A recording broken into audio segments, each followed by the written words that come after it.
अस्सलामुअलैकुम वरहमतुल्लाहि वबरकातुहू। मैं साहिदा टीचर। पहले आपको बताया था स्टेट के बारे में, फर्स्ट और सेकंड चैप्टर। सेकंड सेशन में हमने बताया था थर्ड और फोर्थ चैप्टर, जिसके अंदर हम लोगों ने पढ़ा था फर्स्ट सेकंड चैप्टर में हमने पढ़ा था माहिती, मालूमात को इकट्ठी करना, मालूमात को अलग करना, मध्यवर्ती स्थिति ना माप यानी दरमियानी कीमत के माप, प्रसारमान यानी फैलावा। अब हम लोग पढ़ेंगे आवृत्ति वितरणी विषमता, क्रमशः संचयन द्विपदी विस्तरण। आवृत्ति वितरणी विषमता, ये हमारा फर्स्ट टॉपिक है। आवृत्ति वितरणी विषमता, फिफ्थ चैप्टर। दूसरा नंबर है क्रमचय संचय અને द्विपदी विस्तरण। आवृत्ति वितरण में विषमता, जिसको हम लोग बोलेंगे अजीब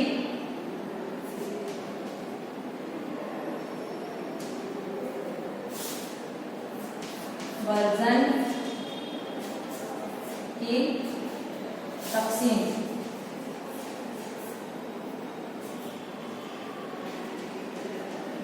क्रमचय संचय અને द्विपदी विस्तरण, जिसको हम लोग बोलेंगे इजाजत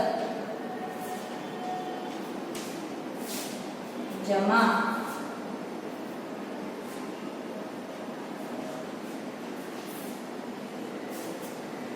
इजाजत जमा और दो तरफा तौसिया। और द्विपदी विस्तरण को बोलेंगे दो तरफा तौसिया।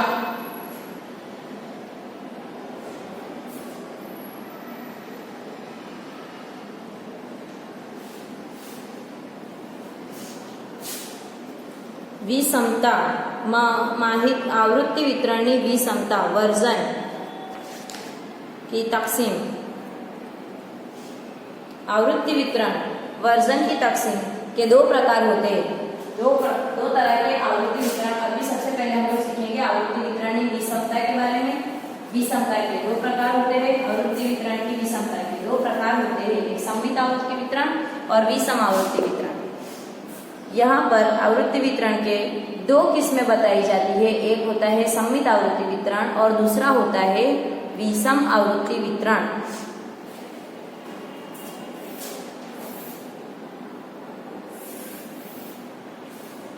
यह है सममित आवृत्ति वितरण, एक बेल टाइप जो यहाँ पर आकृति बनेगी, जो यहाँ पर तस्वीर बनेगी, उसको बोलेंगे सममित आवृत्ति वितरण।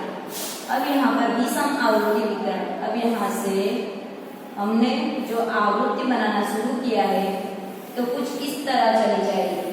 अगर कुछ इस तरह चली जाएगी, एक तरफ का छेड़ा ज्यादा लंबा हो जाएगा, एक तरफ का जो हिस्सा है वो ज्यादा लंबा हो जाता है। कभी कभी ऐसा होता है कि दूसरी तरफ का छेड़ा ज्यादा लंबा हो जाता है। ये है सममित आवृत्ति वितरण और ये है विषम आवृत्ति वितरण। यहाँ पर दोनों तरफ का सरखा हिस्सा होता है, एक बेल टाइप बनता है, तो उसको सममित आवृत्ति वितरण बोला जाता है। यहाँ पर विषम आवृत्ति वितरण यानी एक तरफ का छेड़ा ज्यादा, दूसरी तरफ का छेड़ा कम हो, चाहे वो डाबी साइड हो या जमणी साइड हो, सीधे हाथ पर हो, उल्टे हाथ पर हो, किसी भी तरफ हो, अगर वो सरखा नहीं है, इस तरह सरखा नहीं है, अलग अलग तरफ छेड़ा जा रहा है, तो उसको विषम आवृत्ति वितरण बोला जाता है। विषम आवृत्ति वितरण में भी दो किस्में होती है, एक होती है धन विषमता और एक होती है ऋण विषमता।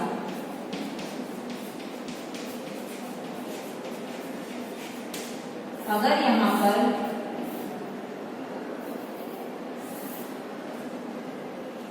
पर डाबी साइड का छेड़ा ज्यादा लंबा हो, વિષમ આવૃત્તિ વિતરણમાં તેના આવૃત્તિ વિતરણનો ડાબી બાજુ અથવા જમણી બાજુનો છેડા વધુ લંબાયેલા હોય છે। ડાબી બાજુનો છેડો વધુ લંબાયેલો હોય તેને ઋણ વિષમ આવૃત્તિ વક્ર કહીશું। यहाँ पर इस साइड का छेड़ा ज्यादा लंबा हुआ हो तो ये धन कहा जाएगा और ये ऋण कहा जाएगा। यहाँ का छेड़ा ज्यादा लंबा हो, ये धन कहा जाएगा और ये ऋण कहा जाएगा। अब ये कैसे ढूंढा जाता है? तो ये ढूंढने के लिए विषमता और विषमता, पहले हम लोग ढूंढते हैं विषमता, उसके बाद ढूंढा जाता है विषमता।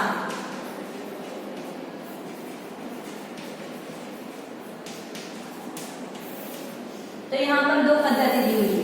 विषमता ढूंढने के लिए भी दो पद्धति है, विषमता ढूंढने के लिए भी दो पद्धति। एक काल-पियर्सन की पद्धति है और दूसरी है बाउली की पद्धति। दो स्टेटिस्टिक्स है, उनकी दो अलग अलग मेथड और दो अलग अलग स्टेटिस्टिक्स के फॉर्मूला जाते हैं, जिसको लगाकर उनकी विषमता ढूंढी जाती है। વિષમતા માપવા માટે બે પ્રકારના માપ વપરાય છે, નિરપેક્ષ વિષમતા અને વિષમતા और વિષમતા।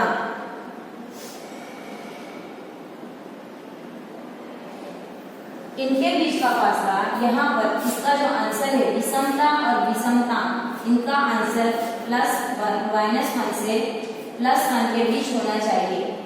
-3 से +3 के बीच, इसके बीच आंसर होना चाहिए -1 से +1 तक, और यहाँ पर -3 से +3 तक आंक होना चाहिए। कभी कभी किसी वक्त यहाँ पर -3 से +3 तक में भी आंसर हो सकता है। यहाँ पर आंसर मोस्टली -1 से +1 के बीच आंसर आना चाहिए। यहाँ पर जाप्ते लिखे हुए, मैं आपको जाप्ते लिख के बताऊंगी, विषमता और विषमता के जाप्ते। यहाँ पर काल-पियर्सन का जाप्ता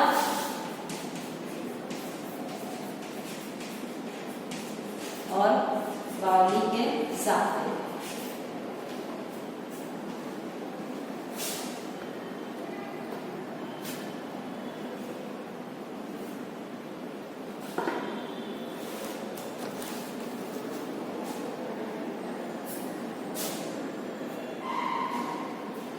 यहाँ पर विषमता के जाप्ते हैं S के बराबर x बार माइनस m0, या तो फिर S के बराबर 3x बार माइनस m।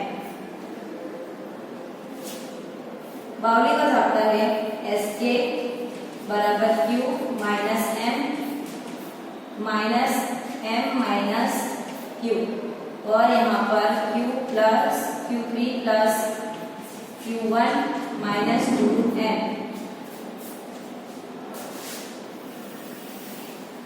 विषमता के जाप्ते हैं J बराबर x बार माइनस m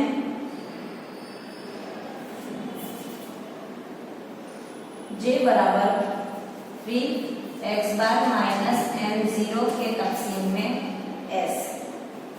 यहाँ पर जाप्ता लगेगा J बराबर q3 plus q1 minus 2m के छेद में q3 माइनस q1। जाप्ते को नोटिस करना हो तो नोट भी कर सकते हैं आप लोग। काल-पियर्सन का जाप्ता, और ये यहाँ पर दिया हुआ है बाउली का जाप्ता। मैंने आपको बताया अभी कि यहाँ पर विषमता सममित आवर्ती वितरण बनता है और एक आवर्ती वितरण बनता है विषम, एक सममित आवर्ती वितरण, और उसके बाद जो बनता है विषम आवर्ती वितरण। ये विषम आवर्ती वितरण के अंदर होता है एक धन विषमता होती है और दूसरी ऋण विषमता होती है। उसके अंदर सापेक्ष माप और निरपेक्ष माप।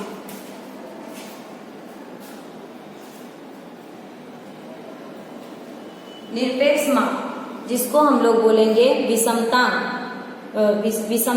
और सापेक्ष माप जिसको हम लोग बोलेंगे विषमता।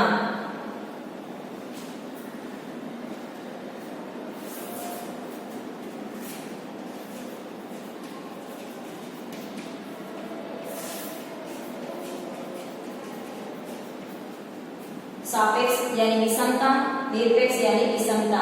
अब यहाँ पर हमारे दो आंकड़ा शास्त्री है जिन्होंने जाप्ते दिए थे। विषमता यानी निरपेक्ष माप के जाप्ते हुए काल-पियर्सन के S के बराबर x एक्स बार यानी मध्य ढूंढना, जो हम लोग ढूंढ लेते हैं। यहाँ पर m0 का मतलब होता है बहुलक, m0 का मतलब होता है बहुलक। उसके बाद s के बराबर 3x बार माइनस m। अगर हमारे को दाखिले में, अगर हमको दाखिले में बहुलक ना दिया हो तो हम लोग ये दूसरा वाला जाब्ता लगा सकते हैं, मध्यस्थ। यहाँ पर j बराबर x बार माइनस m0 के तकसीम में s। विषमतांक हमको अगर रकम में एग्जाम में दिया हो विषमतांक शोधो तो हमको j ढूंढ के देना है। j ढूंढने के लिए हमको s ढूंढना पड़ेगा, s यानी प्रमाणित विचलन। वर्ग के यहाँ पर जितनी भी हमारे पास मुशाहिदे अवलोकन दिया हुआ है उसको ज़र्ब करना है, उसका जज़र करना है, वर्ग निकालना है और उसका मध्यक निकालना है। एक्स बार जैसे कि अभी हमारा यहाँ पर एक्स की कॉलम में 1 2 3 और यहाँ पर दूसरी रकम दी हुई है 2 4 6। अभी हम इसका टोटल करेंगे 4 6 4 10 और 2 12 और ये 3 नंबर से ज़र्ब करेंगे तो हमारे को एक्स बार कितना मिलेगा 4। अब इसके जो नंबर से एक्स स्क्वायर करेंगे, अब यहाँ पर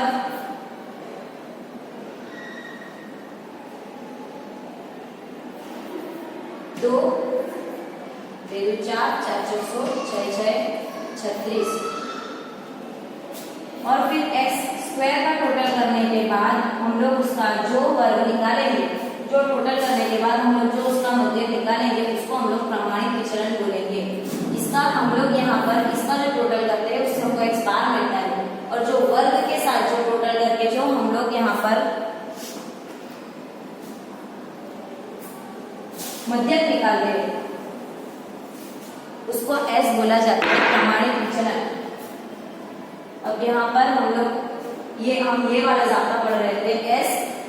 इसके बाद अगर हमारे को दाखिले में मध्यस्थ दिया हुआ तो 3 एक्स बार माइनस m, यहाँ पर आएगा m और उसके बाद तकसीम में s।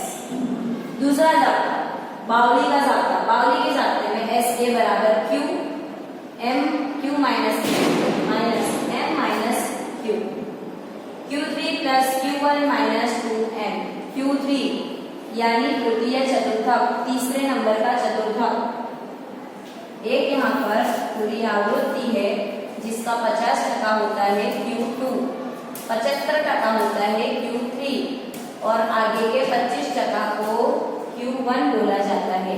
यहाँ पर 75% q3 plus q1 minus 2m, यहाँ पर 2m, m यानी q2 को 2 से ज़र्ब करना है। उसके बाद जो आंसर आएगा वो हमारे लिए बावली का जाब्ता, वो हमारे लिए बावली का आंसर विषमता का होगा।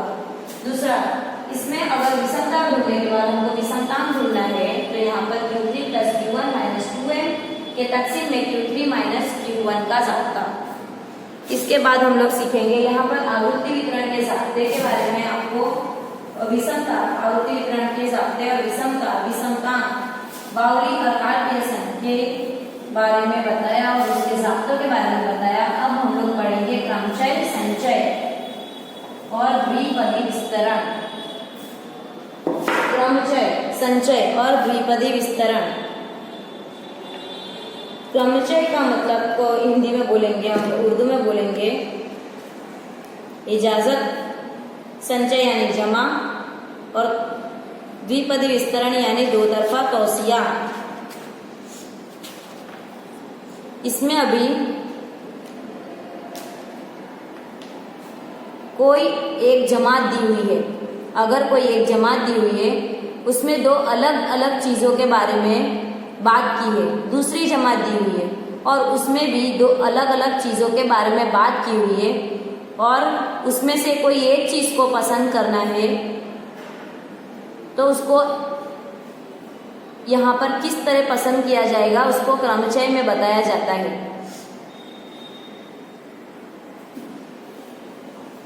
अभी जैसे कि यहाँ पर हमको करना है a प्लस बी।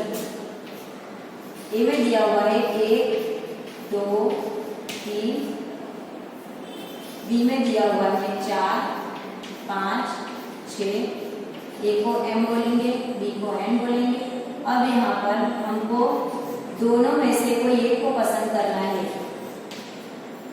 m और n में से कोई एक को पसंद करना है, यानी 1 2 3 4 5 6 में से कोई एक की पसंदगी करना। तो ये a और b दोनों का प्लस करना, m और n दोनों का प्लस करना, इसके टोटल को गिना जाता है। Number 2,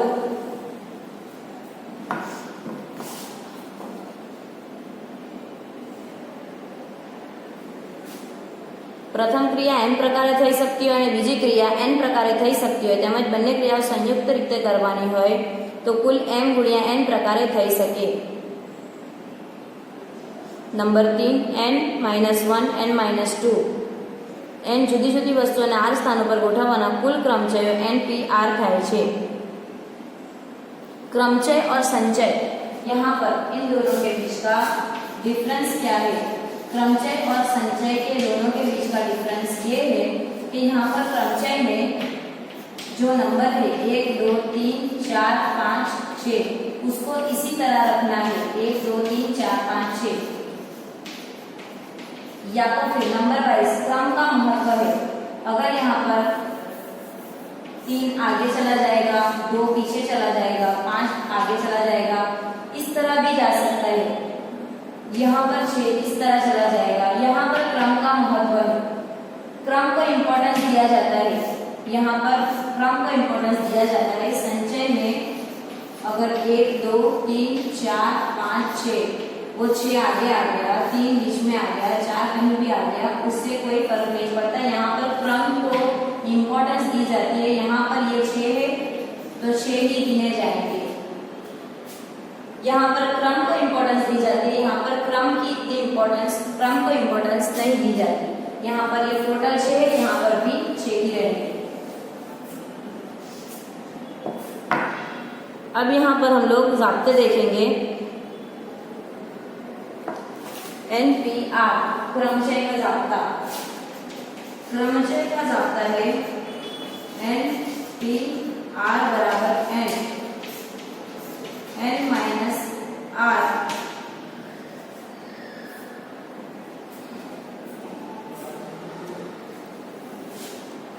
NP0। यहाँ पर जैसे कि दिया हुआ है n में दिया हुआ है 10, यहाँ पर दिया हुआ है p और यहाँ पर दिया हुआ है r। n यहाँ पर 10 गुणिया 9 गुणिया 8 7 6 5 4 3 2 1।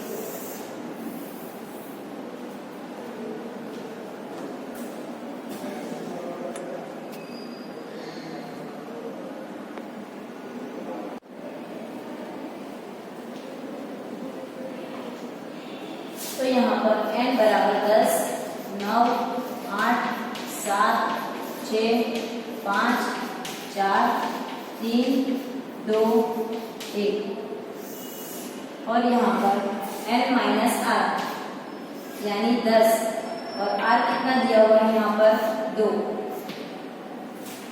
तो यहाँ पर 10 माइनस 2 10 9 8 7 6 5 4 3 2 और 1।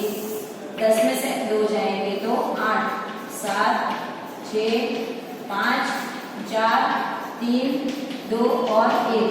यहाँ पर जितने भी है मल्टीप्लाई वाले वो ऊपर से नीचे कट हो जाएंगे। यहाँ पर आंसर आएगा 10 9 90। ये हो गया हमारा क्रमचय का दाखला। इस तरह के दाखले क्रमचय में होते हैं। दूसरा संचय, यहाँ पर जिस तरह क्रमचय में इस तरह का दाखला लगता है, उसी तरह संचय में NC, संचय को हम C से दर्शाएंगे, C से बताएंगे, क्रमचय को P से बताएंगे। NCR बराबर N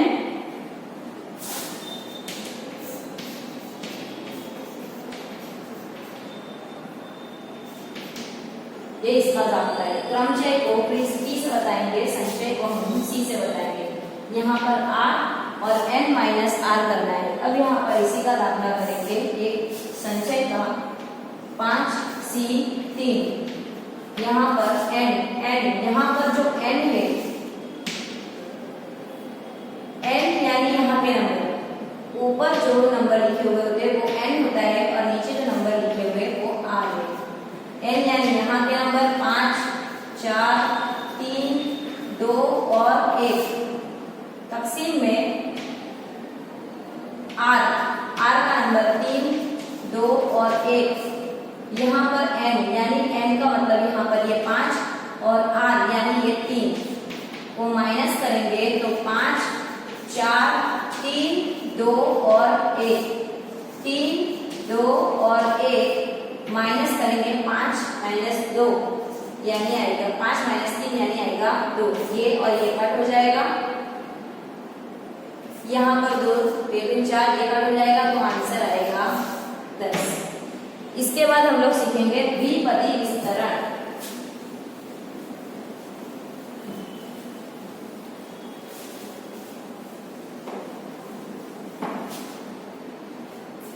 हम लोग यहाँ पर सीखेंगे द्विपदी विस्तरण का दाखला। द्विपदी विस्तरण फर्स्ट करो, यहाँ पर a प्लस b को 4 नंबर दिए हुए n बराबर यहाँ पर दिए हुए 4, तो हम यहाँ पर 4C0 5 पद बनेंगे इसके 4C1 4C2 4C3 4C4 इस तरह यहाँ पर 5 पद बनेंगे 4C2 4C3 4C4। a हर पद में a हर पद में b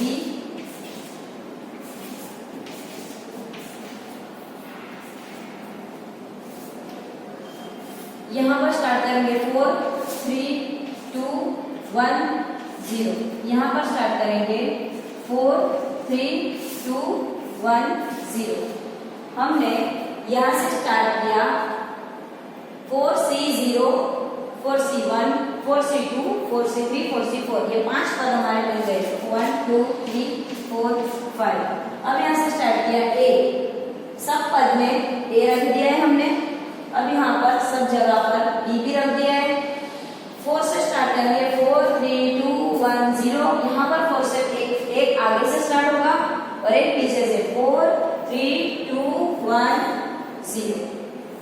यहाँ पर बीच में प्लस की साइन है तो हम सारे पद में प्लस की साइन रख देंगे। इस तरह हमको इसका विस्तार करके आगे की गिनती करनी होती है। इसको द्विपदी विस्तरण द्वितर्फा कौशिक कहते हैं। तो हमने यहाँ पर चैप्टर 2 सीखे आवृत्ति वितरण विषमता, क्रमचय, संचय और द्विपदी विस्तरण।